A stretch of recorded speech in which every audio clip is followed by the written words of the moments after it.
وہ پنارڈ کی آزردہ سرگوشی پر دل جلا سا مسکرایا۔ مطلب تم بھی میرے پاس آنے کو بے قرار ہو؟ وہ اس کی طرف سے جواب پہلے ہی جان گیا، مگر پنارڈ کی دھڑکنیں منتشر نہ کرتا تو اسے دیان آریز کون کہتا؟ وہ بوکھلا کر رہ گئی۔ ہاں کہہ دو گی تو مسکرا ہی لوں گا کچھ دیر۔ پنارڈ کی ہاں جیسی چپ پر وہ ذرا بےتاب ہوا۔ مسکرا لیں۔ پنارڈ نے گال پر اتری نمی رگڑے جواب دے کر دیان کو مسرور کیا۔ تمہاری ممی کو میں خود ہینڈل کر لوں گا۔ زینو بھابی مل جائیں، میں تم سے بات کرتا ہوں، پھر ریلیکس رہو۔ تمہیں میرے پاس ہی آنا ہے، میں ہی گھر ہوں تمہارا۔ سی یو۔ وہ ہرگز اس وقت رونا نہ روک پاتی، لیکن اس بندے کے یہ جادوئی لفظ پنارڈ کے دل کو یوں پرسکون کر گئے کہ رابطہ کٹنے کے باوجود وہ دھڑکن بن کر پنارڈ کے دل میں رہ گیا۔ تھینک یو مجھے دھیان دینے کے لیے۔ وہ وہیں لیٹی تو آنکھیں پھر سے اس نعمت دلاسے اور مرہم پر بریں اور دل زینو کے لیے پھر سے بے قرار ہو چکا تھا۔ بتا دے کہاں رکھا ہے تو نے زینش اوزان دائب کو، ورنہ تیرے جسم کی چمڑی ادھیڑ دوں گا۔ بہرام ملک کو ایک کانٹا بھی نہ چبھے۔ اس کی بڑے افسران کی طرف سے حسیب کو سختی سے تنبیہ تھی، پر جب بات یار کی آئے تو حسیب کسی کے باپ کی بھی نہیں سنتا تھا۔ 1-2 گھنٹے کے بیچ ہی بہرام کی حالت ایسی کر دی کہ وہ سانس کی جگہ بھی درد و الم سے داڑ رہا تھا، اور ستم یہ کہ حسیب نے اسے ایسی ایسی جگہ مار کی ڈوز دی جہاں سے تو نہ خون نکلا نہ ہڈی ٹوٹی، بس وہ جگہ ناکارہ ہوتی ضرور محسوس ہوئی۔ ایسے نہیں بولے گا سرکار، اسے بجلی کے جھٹکے دیں۔ طفیل کے لقمے پر حسیب جو آستین چڑھائے اپنے باڈی بلڈر روپ میں ڈولے شولے کی منہ دکھائی کروانے میں لگا تھا، پلٹ کر ہنسا۔ بہت اچھے جا رہے ہو طفیل میاں، میرے نقش قدم پر چلو گے تو یہ بڑے افسران کہیں تمہاری تھر کے ریگستان میں ہی ٹرانسفر نہ کروا دیں۔ آگے ہی حسیب ان کی آنکھ میں کھٹکتا ہے۔ حسیب نے بھلے مسکرا کر کہا، پر اس کی بات میں دبی تکلیف ضرور طفیل نے محسوس کی۔ تبھی چہرے کا رنگ بدلا۔ سر مجھے صرف یہ پتہ ہے کہ انصاف صرف آپ جیسا جوشیلا کرتا ہے، باقی مردود تو مفت کی روٹیاں توڑتے ہیں۔ بڑے افسروں کے پالتو کتے، جب تک یہاں ہوں آپ کے نقش قدم پر ہی چلوں گا۔ طفیل بھی بھرا پڑا تھا، جم کر دل کی بھڑاس نکالی، مگر بہرام کی سسکیاں کڑلاہٹیں ضرور اس آنے والے خونخوار کو سرور دے گئیں۔ خود حسیب خوفزدہ تب ہوا جب اوزان نے اسے بازو سے پکڑے، پرے دھکیلتے گردن سے بہرام کو پکڑے دیوار کے ساتھ پٹخ لگایا۔ حسیب اور طفیل دونوں کو یہی لگا کہ کمیلین اسے مار ڈالے گا، کیونکہ وہ بھپرا شیر بنا بہرام کی بس دیکھ کر ہی جان نچوڑ رہا تھا۔ میری بیوی کو ہاتھ لگانے کی جرات کرنے والا اپنے پیدا ہونے پر لعنت بھیجے گا۔ بتا کہاں ہے میری بیوی؟ تیرے جیسے گند کو زمین میں گاڑ دینا چاہیے تھا، تبھی جب تیرا اس قول سے افیئر میرے علم میں آیا، لیکن میں پتہ نہیں کیوں تجھ جیسی خرافاتی چیزوں کو اگنور کر دیتا ہوں۔ شاید اس لیے کہ گند میں ہاتھ مارنے والے کا دامن بھی گندا ہو جاتا ہے۔ پہلے میری بیوی مل جائے، اس کے بعد تیری سزا لمبی چلے گی بہرام ملک۔ تجھے اندازہ ہی نہیں کہ تو نے کس سے پنگا لیا ہے۔ اوزان کے مضبوط ہاتھ کی پکڑ اتنی شدید تھی کہ بہرام کی آنکھوں کے آگے اندھیرا اترا، جبکہ وہ سسکتا ہوا کچھ بولنے کی کوشش میں تھا۔ مجھے کنول نے نہیں بتایا تھا وہ تیری بیوی ہے۔ دیکھ چھوڑ دے مجھے، تیری بیوی کو چھوا بھی نہیں، معاف کر دے، میں دوبارہ۔ اوزان کو اس کی غلیظ آواز تک برداشت نہ ہوئی تو بآواز بلند داڑا، جس پر بہرام کیا حسیب اور طفیل کی ٹانگیں تک کپ کپائیں۔ نہیں ملے گی تجھے معافی، تیری عبرت بھی دنیا دیکھے گی۔ بتا کہاں ہے میری بیوی؟ اوزان کی لہو چھلکاتی آنکھیں بہرام کو لرزا رہی تھیں، تبھی وہ فوری اپنے اڈے کا پتہ بولا، جس پر اوزان نے اس کی گردن سے ہی دبوچتے بے دردی سے زمین پر مارا اور اپنے بوٹ سے ہی ایسا اس کے پیٹ میں ٹھڈا رسید کیا کہ بہرام دل خراش رہا۔ طفیل کے سپرد اس حبیث کو کیے جب اوزان اور حسیب باہر نکلے تو اوزان کو اپنی گن لوڈ کرتے دیکھ کر حسیب کا حلق سوکھا۔ ویرے، اس سے پہلے حسیب کچھ کہتا اوزان نے تنبیہی اشارے سے ہاتھ ہوا میں بلند کیے سے روکا۔ پہلے زینش، وہ مل جائے تو بات کرتا ہوں تجھ سے، اس کو چھوٹنے مت دینا حسیب، اس کی غلطی کی سزا عام نہیں ہونی چاہیے۔ اوزان کی تکلیف کے آگے حسیب نے بھی اس کو نہ روکا، حالانکہ اوزان کے ہاتھ میں لوڈ گن دیکھ کر حسیب کچھ خوفزدہ تھا اس کے لیے۔ تو بے فکر رہ، ایسی ایسی جگہ ماروں گا کہ کسی کو دکھانے کے لائق بھی نہیں بچے گا۔ جا، تو بھابھی کو تیری ضرورت ہے، میسج کری ملتے ہی۔ حسیب نے پر امید ہوتے کمیلین کا سینہ تھپکایا، جس پر اوزان ویسٹ کوٹ وہیں اتار کر حسیب کو تھماتا قمیض کے کف فولڈ کرتا تیزی سے تھانے سے نکل گیا، جبکہ حسیب صاحب نے پھر سے بہرام کے اندر کے کیڑوں کو تلف کرنے کی ٹھانی اور آستین چڑھاتا شرط بار مسکراتا واپس ٹارچر روم کی طرف بڑھ گیا۔ بیگم، کیا ہوش آیا فوجی کو؟ یہ ہنزا کی وادی میں بنا بہت خوبصورت لکڑی سے بنا علاقائی گھر تھا، جہاں وہ بہت خوبصورت حد کی مالک بزرگ خاتون علاقائی گرم چادر میں ڈھکے سر اور وجود کے سنگ گرم پانی کا باؤل لیے باورچی خانے کی طرف بڑھی، جب باہر سے بزرگ آدمی اندر آئے جنہوں نے موٹی اونی جرسی پہننے کے ساتھ سر پر مفلر لپیٹا تھا اور سوٹ بھی کھدر کا زیب تن کر رکھا تھا۔ نہیں ندیم صاحب، میں نے مرہم لگا دیا ہے، اس بچے کے زخم پر بازو کے علاوہ گردن اور سر پر چوٹ ہے، ہوش میں بھی آ جائے گا کچھ دیر تک۔ وہ بلی سی گرے آنکھوں والی خوبصورت عورت مطمئن مسکراہٹ لیے بولی تو گھر کے اندر آتے ندیم صاحب نے اللہ کا شکر ادا کیا۔ اللہ کا کرم ہے، نیک بخت رب نے اس دھرتی کے محافظ کو ہمارا مہمان بنایا ہے، رب حیاتی کرے اس کی۔ میں بکرے کا گوشت لایا ہوں، چڑھا دے، یخنی بنا، اس سے بچے کو طاقت ملے گی۔ وہ اپنے شوہر کی تاکید پر عمل کیے، مسکرا کر باورچی کی سمت بڑھیں۔ شاید وہ دو میاں بیوی اکیلے ہی رہتے تھے۔ اپنے قدم چھوٹے سی بیٹھک سے ملحقہ مہمان خانے کی جانب بڑھائے تو شرٹ لیس پتلون ویسٹ میں ملبوس زخمی حالت میں علمان وہاں نرم سے آرام دہ صوفے پر لیٹا تھا۔ وہ اس الماری اور بلاسٹ ہوتے حجرے سے نکل کر یہاں علاقائی گھر تک کیسے پہنچا؟ یہ لوگ کون تھے؟ فی الحال کچھ کہنا قبل از وقت تھا۔ ماشاءاللہ کتنا شیر جوان ہے یہ، اللہ نظر سے بچائے، بہار تو کم ہو گیا، شکر ہے ربا، اب اسے ہوش بھی دلا تاکہ یہ اپنے پیاروں کے پاس جا سکے۔ ندیم صاحب بہت زیادہ عمر رسیدہ تھے اور طبی ضعیفی کے سبب ان کا بولتے ہوئے بھی سانس تھمتا، لیکن پھر بھی جب انہوں نے اپنا ہاتھ علمان کی جبین پر رکھا تو اس کی پلکیں ٹھنڈے سے لمس پر لرزیں۔ علمان کو آہستہ آہستہ جب ہوش آیا تو اس نے آنکھیں کھولتے ہی اپنے سامنے ندیم صاحب کے ضعیف و ناتواں چہرے اور مسکراہٹ کو دیکھا، تبھی تو وہ بے چینی سے اٹھنے لگا، پر انہوں نے اسے پیار سے لیٹے رہنے کا اشارہ کیا۔ اٹھ مت میرے بچے، زخمی ہے، رب کا کرم ہے کہ تو ہوش میں آ گیا، مجھے تو چراگاہوں کے راستے ملا، زخمی تھا میں تجھے اپنے گھر لایا کیونکہ پاس ہی تھا میرا گھر، اب کیسا محسوس کر رہا ہے؟ ان کے بتانے پر جیسے ہوش میں آیا، علمان نے اس بند الماری میں گھس کر وقتی دھماکے سے تو خود کو بچا لیا، پر آگ کی پکڑ کے سبب جد علمان کو اس دھوئیں اور غبار سے نکلنا پڑا، لیکن بم بلاسٹ کے سبب اس الماری کے اندر چھپے ہونے کے باوجود بہت سی اندرونی چوٹیں آئیں، پھر سفوکیشن کے سبب حالت مزید بگڑی۔ وہ پچھلی طرف سے جیسے تیسے آگ کے شعلوں سے بچ بچاتا دوڑتا وہاں سے نکلا، پر تھوڑی دور جاتے ہی وہ آنکھوں کے آگے آتے اندھیرے کے سبب لڑکھڑایا، مگر اسی وقت ندیم صاحب فجر کی نماز ادا کر کے واپس آ رہے تھے اور تبھی وہ علمان کو جیسے تیسے سہارا دیے اپنے گھر لائے۔ یہاں وہ اپنی بیگم کے ہمراہ رہتے تھے جو یہاں ہنزا کی اس وادی میں چھوٹی سی طبیبہ کے فرائض نبھاتی تھیں۔ ندیم صاحب اور حالہ بیگم کا ایک ہی بیٹا تھا جو شہید ہو چکا تھا، تب سے دونوں میاں بیوی نے یہاں کے لوگوں کی خدمت کا فریضہ چنا تھا۔ بہت شکریہ آپ کا محترم، اللہ آپ کو اجر دے اس کا، کیا مجھے فون مل سکتا ہے؟ علمان کو کسی بھی طرح اسد تک اپنے ٹھیک ہونے کی خبر دینی تھی، پر اس کے سوال پر ندیم صاحب بولے پن سے مسکائے، نہ پتر، ہمارے پاس تو فون نہیں ہے، لیکن تو کہتا ہے تو فوجی چھاؤنی میں خود جا کر تیری خبر تیرے فوجی ساتھیوں کو دے آتا ہوں۔ صبح کافی گولیوں کی آواز آئی، لگتا ہے تیرے ساتھیوں نے کہیں آس پاس ہی پڑاؤ ڈالا ہوگا، ہو سکتا ہے وہ تجھے تلاش بھی کر رہے ہوں۔ ان کی بات پر وہ جبراً ہی سر ہلا سکا، جبکہ کمرے میں داخل ہوتی ان حالہ نامی خاتون کو دیکھے علمان نے فوری اپنی شرٹ پاس سے اٹھا کر پہنی، جس پر ندیم صاحب سمیت وہ خاتون بھی علمان کی حیا پر مسرور مسکرائے۔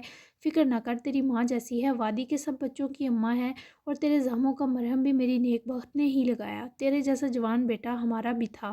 علمان کی بے چینی پر ندیم صاحب تعصب سے بولے تو وہ ان کو دیکھ کر مشکور مسکرایا، جو اب بھی چہرہ چادر سے اچھے سے ڈھکے تھیں، دودھ میں ہلدی ملا کر لائی تھیں، جبکہ ان کے بیٹے کا سن کر علمان کو تکلیف سی ہوئی۔ اسے پی لو بچے، آرام ملے گا، تمہارے لیے یخنی بنانے لگی ہوں، امید ہے اس سے طاقت پاؤ۔ ندیم صاحب آپ اس کے پاس ہی رہیے گا اب۔ وہ نہ صرف خود پیاری اور بانکی تھی بلکہ ان کا لہجہ بھی اس قدر شفیق تھا کہ علمان کو لگا ہی نہیں وہ کسی اجنبی کے گھر ہے۔ علمان نے ان کے ہاتھ سے گلاس لیے، شکریہ ادا کیا تو وہ مسکرا کر واپس باورچی خانے کی سمت بڑھیں، جبکہ ندیم صاحب اسے گھٹا کر دودھ پی جانے کا اشارہ کرتے خود بھی مسکرائے اور علمان کو بھی مسکرانے پر مجبور کر بیٹھے۔ کون تھا آپ کا بیٹا محترم؟ علمان کے استفسار پر وہ بزرگ اپنی یادوں میں محو ہوئے۔ کیپٹن سرفراز ایک مشن کے بیچ شہید ہوا، آخری بار جب آیا تو اس کا ہم نے نکاح کیا تھا اور اس کی پسند کی کڑی سے کہہ کر گیا تھا ہمیں کہ اماں بابا اب میں آؤں تو شادی کروں گا، تیاری کر لیجئے گا۔ تیاری تو ہمیں کرنی پڑی، اس کی شہادت اس کی شادی سے بڑی خوشی تھی۔ یہ نام سن کر علمان کو اپنے ہی ڈپارٹمنٹ کے سرفراز ندیم یاد آئے۔ ان بزرگوں سے عقیدت اس شیر جوان کے سینے میں تقویت پا گئی۔ اوہ وہ تو میرے بہت اچھے کلیگ تھے، بہت کچھ سیکھا ان سے، میری خوش نصیبی ہے کہ قدرت نے ان کے والدین سے ملوا دیا، اب دونوں مجھے بھی اپنا بیٹا سمجھے۔ علمان کے نرم مزاج اور محبت پر وہ بھیگی سی آنکھوں سے مسکرائے اور اس کا سینہ تھپکا، پھر گال سہلائی۔ اس ملک کی خاطر لڑنے مرنے والا ہر فوجی میرا اور خالہ کا بیٹا ہی ہے۔ جب سے سرفراز گیا اس کی کمی تو ہوئی، پر دنیا میں وہ ہمیں سرخرو کر گیا۔ جب لوگ مجھے کیپٹن سرفراز شہید کا والد کہہ کر جانتے ہیں تو سینہ چوڑا اور سر فخر سے بلند ہو جاتا ہے۔ رب تجھے تیرے پیاروں سے جدا نہ کرے۔ وہ ان کے لہجے کی حسرت پر ان کا ضعیف ہاتھ تھپکائے، نرم سا مسکرایا اور ان کی دعا کے بدلے علمان سیال کے دل نے شدت جذبات سے آمین کہا۔